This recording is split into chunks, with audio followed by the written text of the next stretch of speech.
ও sheet! তোমার পিছনে একটা গাড়ি দেখো না? 2 বছর থেকে গাড়ি চালাচ্ছ, এখনো গাড়ি চালানো জানো না? আসলে আমি পার্কিং করতে পারি না। তর্ক করা বন্ধ করো, আমি শিখিয়ে দিচ্ছি। প্রথমে যখন পার্কিং করবেন সামনে কতটুকু জায়গা আছে দেখে নেবেন সাইড বা লুকিং গ্লাস। যখন দেখবেন সাইড মিররের নিচের প্রান্ত, লুকিং গ্লাসের উপরের প্রান্তকে ওভারল্যাপ করে গাড়ি থামাও। এই সময়ে দূরত্ব আপনার গাড়ি থেকে ঠিক 30 সেন্টিমিটার।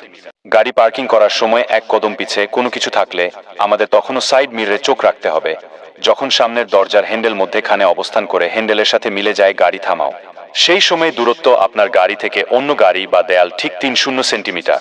আমাদের গাড়ির সামনা যখন সামনের গাড়ির টায়ারের অর্ধেক চলে আসে তখন স্টিয়ারিং হুইলটি শেষ পর্যন্ত ঘুরিয়ে দিন, তাহলে আপনি নিরাপদে অতিক্রম করতে পারবেন।